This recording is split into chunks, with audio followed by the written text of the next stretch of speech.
Thank you very much. The gentleman from Tennessee, Mr. Rose, is now recognized for 5 minutes.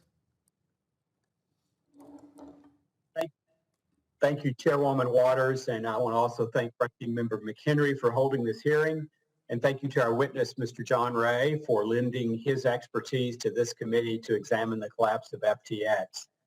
Mismanagement of funds, the use of complex margin, and collateralization of certain digital assets, and of course, alleged fraud. The timing of the events of the last 12 hours is certainly interesting. As a recovering attorney, it makes me wonder why a prosecutor wouldn't want to potentially add lying to Congress to accompany the list of charges against Mr. Bankman-Fried. It also makes me wonder why the SEC waited until today to file its own charges. Frankly, Chair Gensler has failed at his job, and worst of all, he has failed to protect investors, which is one of the key components of the SEC's tripartite mission.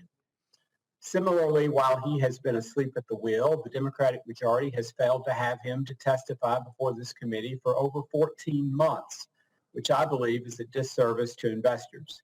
I hope that in a few weeks that we in the new Republican majority will finally start to hold the Biden administration accountable for their failures. Now, I see my time is limited, so I will dive right into my questions. Mr. Ray, it is my understanding that FTX and Alameda hold a number of digital assets, including more than 30 billion of Tether USDT. Can you describe the efforts that you're taking to ensure that unwinding FTX in the bankruptcy proceeding won't cause unnecessary negative impacts to these digital asset markets? At this stage, what we're doing is sequestering those assets into cold storage and securing those. We have not embarked on any sort of liquidation process related to those crypto assets. And when it comes time to look at the ultimate distribution of those assets, whether it's in cash or in kind, obviously we'll be instituting every procedure and process in place to make sure that there's no depreciation of the value of what we're distributing. Our goal is to maximize the value to customers. Thank you. Mr. Wright, you have said that, among other things, Alameda and FTX used customer funds to make investments in a variety of businesses and ventures.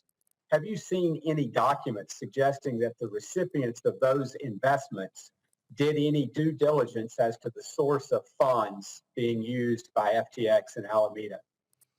I've not personally seen any documentation relative to other parties' due diligence. I'm not sure we would necessarily be privy to that, but we certainly haven't found anything to date. On the flip side, have you seen any indication as to whether adequate due diligence by FTX's institutional investors would have raised red flags? I don't know what work they did. Obviously, they found themselves in a fairly grave position. I don't know what due diligence they may have done. It's hard for me to answer that. Is there any indication as to whether any potential investors before the events in November took a pass on investing after taking a hard look at FTX? Again, I'm not really privy to what due diligence people may have done. It's just not something that I've got visibility to.